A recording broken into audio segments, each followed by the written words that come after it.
So in continuation with the last video, previous video that we can continue with the test of normality using already we covered in the last video we covered with the QQ plot and normal, that is histogram with the normal curve, that is both pathways are analyzed. Descriptive QQ plot is the first QQ plot pathway. Another one is analyze, descriptive, choose frequency. Then you will click the histogram, show normal curve. So QU1 seems to be unjustified, where QU2 with respect to the histogram, last previous graph with respect to histogram, it seems to be somewhat symmetric. That is the understanding. So QU2 seems to be the slightly coming to the parameter of normality. So that's what we could able to understand. If we find this using video, that is visualization technique especially, seems to be somewhat it is difficult for you, you can choose alternative for that.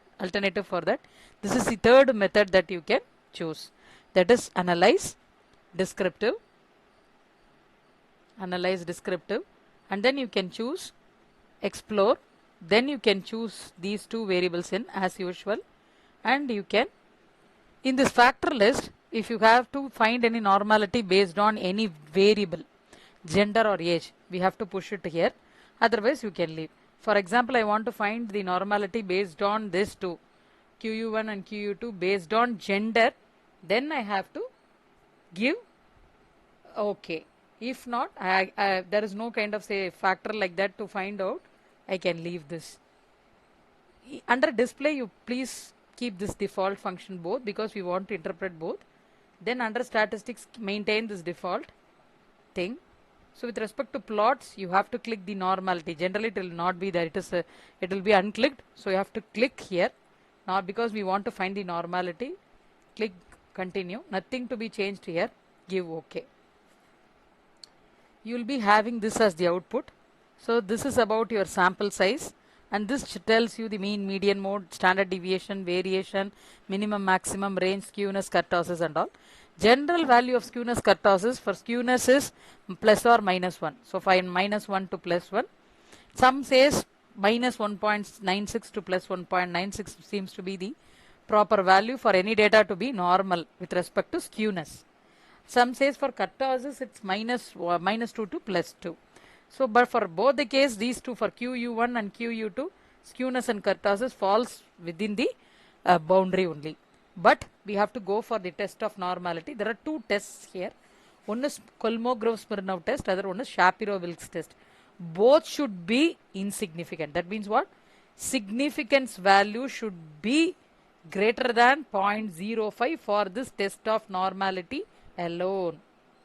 So for this test, QU1 and QU2 should be above 0.05. So for first we can take the first variable QU1, where significance it is below 0.05, data is non-normal. Here also it is below 0.05, data is non-normal. Here it is above 0.05, QU2 is above 0.05, it is 0.067, so data is normal.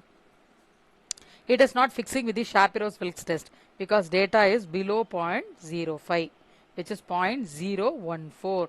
So data is not normal according to this test alone. Even if one clears, even if a data or variable is fixing with one particular test, it is okay. So this what this test says. This table is very, very important to interpret your test of normality. Okay. Next, when you go to the next test, fourth final test, which is non-parametric, choose analyze non-parametric, choose legacy dialog box, then choose one sample case test. Same test we are going to do. Already we are doing under analyze, descriptive, explore. Same test we will do here, but with the same variables. But here we are going to do only case test, only Kolmogorov-Smirnov test with one variable alone. Here test distribution you maintain normal, then nothing to be changed here, give OK. This is your output. See your output here. So under which it you have to worry about this test statistics and asymptotic significance, two-tailed significance value. So this should be again same rule above 0.05 because same test we are repeating under this.